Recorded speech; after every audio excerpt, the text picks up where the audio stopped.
Hey girls, okay, this is part 2. So if you caught part 1, that's me explaining what this video is about and also creating this video series for you guys, for my girls in Saudi Arabia. All right, just jumping right back into it. So what ended up happening on the 8th, December 8th, I came back, went upstairs, took the elevator up, took some stuff up, had my key, and noticed when I tried to put my key in the door that there was a key, like a lock, on the ground in a box. I thought, well, that's weird. And I looked at the little keyhole, noticed it was different. So I put my key in and tried to, nope. My locks had been changed. So the school, because that's who owns the building and that's who the security works for, my apartment had been broken into by the school, and there's only one person who would have ordered that, who would have ordered the head of security to do this. So it had been broken into, and then my locks had been changed. Did anybody call me? No. Did Majid, who is the kind of the maintenance person for the building, whom we had, texted before, WhatsApped, we had each other's communication. Did anybody check to see where I was, what was going on before they decided to break into my apartment and change my locks? So naturally, that's a really disturbing and uncomfortable feeling, especially as a woman who's an expat, who's living and working in Saudi Arabia. So I proceeded to call wouId in HR. I called Wafa. I called the head of security, Mr. What's his name? Forgetting. But I was frantic to try to figure out what had happened and why had I been locked out of my apartment. Excuse me. Long story short, it took a while, but eventually one of the guys that helps with the big compound in our building, both buildings, he came and he brought me the new keys to the new lock. And he really didn't have an explanation. And I'm like, what's going on? Why did this happen? I was told that they were wondering why I hadn't come to school. Now, mind you, I'd been told not to come back to school by HR, and those were the directions from the OB, the director, old Barbie. So I wasn't clocking in and clocking out, naturally.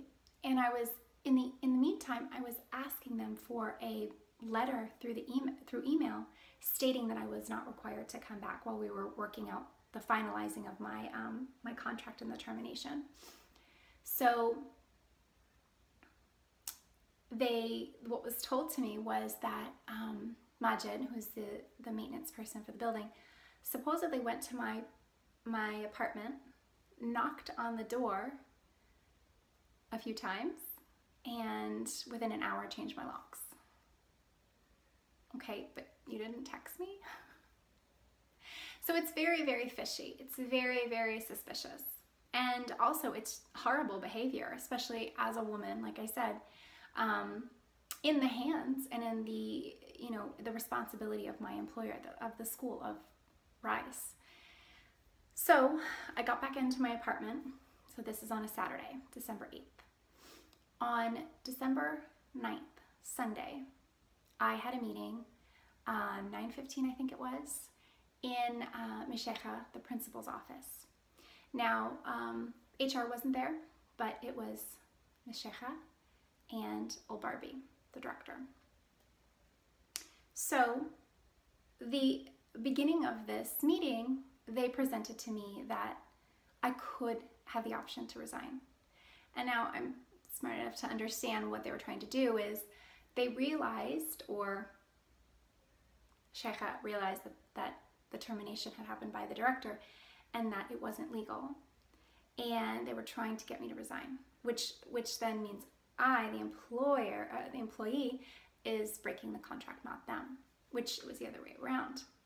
So I said, no, I'm not resigning. You already terminated me. And what that means is that when, by Saudi labor law, when an employer breaks the contract, then they have to, when they're terminating an employee, and then if it hasn't been done through those, like I said, those 3 months basically with the warning letters, the employee then needs to be not only given a flight back home, but also paid out the rest of the contract because the employer is breaking the contract. So I said, no, I'm not resigning. I mean, you've already terminated me. So, do what's done and pay me out my contract, and which means all the way through July. And then also I was up for a 1-month bonus because of working for 2 years for the 2-year contract. So they owed me, I think it was 9 months of salary altogether. Roughly, is it 9 months? It's roughly, to do the math, but it's a nice chunk of change. And so they were like, the director said, well, we're not going to pay you.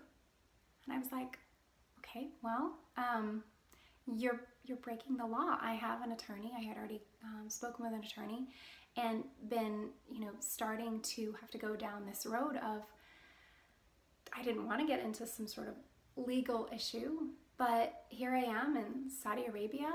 My apartment's just been broken into. I've been terminated, and I got 4 warning letters within 10 days, and I got all of those within 5 weeks of this new director, and clearly I was being targeted, right? So these things are being done illegally, and the director says, well, we're not going to pay you. And I said, and Sheikha, the principal, literally says, she's right, we do owe her the rest of her contract and then a flight home. Now, I have this on recording. I ended up smart enough, I pushed a record button. So I have the whole conversation recorded. And what I understood too is, employee-employer relationships, usually employees are disposable, let's be honest. And, but I think what's important for you girls to understand is that whether the principal, Sheikha, was in agreement or not, she was having to, even though she's the one, and Miss Wafa are the ones who had hired her, she was the one following through with this director's irrational, unprofessional behavior and illegal behavior. So by her acknowledging that they were breaking the labor law, she was acknowledging that she was also agreeing and going along with this, woman's decision who, again, is she jealous? Is she, I don't understand what the personal vendetta was.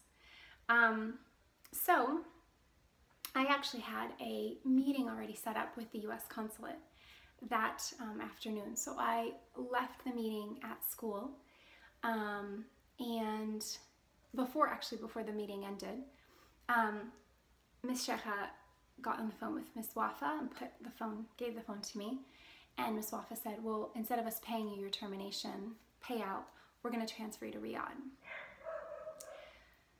So what that meant was my community, my home, my friends, my yoga studio, my gym, my whole world that I'd kind of built and created in Saudi, in Dammam, was just going to be like halas. And I was just going to be shipped off to Riyadh, not knowing where I was going to live, what my home was going to be, etc. So that was really, really shocking. And that was just to save themselves, obviously, the money that they owed me, and to try to just transfer me. Just basically like I'm a piece of dirt, like just disposable. I'm not a piece of furniture that you can just move. I'm actually a human being who came to your country with open arms and open heart and an open mind to teach the girls who are the future of your country. And I did it with passion and with a lot of love. And I think you girls had a very good experience from what you shared with me. And to be treated like this was, really crazy. And I really didn't feel safe. to be honest. So when I went to the consulate, my US consulate, they advised me. They listened to my story. I had all my documents. I had emails, correspondence. I had all the termination letters, the warning letters. I had all my documents. I could show them everything. And I even had an email that said you're going to be transferred. The other thing with the transfer is this was on a Tuesday. This was on a Monday. They told me I had to be in Riyadh on Thursday, but I had to go to RAIS on Tuesday and Wednesday. Again, just completely treating me like I'm dirt, not having any respect for me as a person or my well-being, clearly, requiring me to be in Riyadh 4 hours away on Thursday. Where am I staying? Where's my apartment? Where do I put my things? What do I do? It was crazy. So as I'm at the consulate, they just broke it down. They said, look, this is a really unfortunate situation. I'm really sorry that this is happening to you. But here's the deal. We've seen this happen. We see this happening more and more to expats and to teachers. And they said your best option is literally to leave. And they said if you want to stay, to try to go through the final exit process, which allows people to then come back and work in the kingdom again. And he said, I don't know if that's important to you. The U.S. consulate said this to me, and I said, the person I was speaking to, I said, no, it doesn't matter. And I said, I'm scared about how they're going to treat me or what's going to happen if I stay to go through the final exit paperwork, because that could take time. That could take a few weeks, 2 weeks probably at minimum, because paperwork takes so much time in the kingdom. So I had to make the decision, and that's when I left. And the U.S. consulate advised me. They said you should just leave. And I didn't feel comfortable flying out of Saudi, so I didn't fly out of Dammam. I actually took a car across the causeway. I packed a bunch of stuff up that day. I actually snuck out of my building that night. So in the dark of the night, here I am, got some luggage, and we have a security guard. I had to sneak past the security guard in the middle of the night, quietly tiptoeing, to get to a car, to get to an Uber, to get out of there. Yeah, that just happened to me a month ago. So I snuck out of my apartment building, snuck past the security guards, left my home, packed whatever I could, snuck out, got into a car, drove across the causeway, felt free, took my abaya off, and proceeded to book a flight out of Bahrain that next day. So I snuck out of your country because I honestly did not feel safe with what the school was going to do. Whether I was going to be in Dammam, they had already broken into my apartment. I did not trust what they would do with me and how much they would, mess with me in Riyadh if I had gone. And I thought, why would you just transfer me with only a handful of months left of the school year? Again, it's just to cover their own bums, if you will. Had nothing to do with my well-being or anything to do with looking out for me or taking care of me as my sponsor. So, got back to the U.S., felt very safe, and the consulate had asked me to email them to make sure that they knew I was at least out of the country and that I had gotten a flight and that I had gotten back to U.S. soil safely. So I proceeded to do all of that and stay in touch with them. So here I am now. It's January of 2019. I snuck out of Saudi Arabia last month. I'm in the U.S. and here's the catch. During that meeting, that last meeting in the school, they were threatening me and saying, we're not going to write you recommendations to go teach in another international private school as a health and physical education teacher. Or, this is going to look bad on your CV. If anybody calls to get a recommendation or anything about you, we're, going to have to say, well, you were terminated and you were, the OB's favorite word is insubordinate. You were insubordinate. It's like, who uses that word? This isn't a prison. I don't know. She loves that word, insubordinate. So my recruiter actually found an amazing job teaching health and physical education, and they loved the idea that I had this holistic background and that I could bring that to the high school to teach girls in another country. So I was getting some paperwork together and doing my interviews with that, and I reached out to wouId and reached out to HR, and I said I just need what's called a release letter. I need it to just state my name and that I worked there I was the lead of the physical education and health department, that I was there for almost 2 years, and then I'm released. The contract is over, and then I'm released to take another contract. So this is the letter, not even a recommendation letter. This is what I needed from HR to go ahead and accept this new, what sounded like a really great and fun teaching experience. Do you know what they said?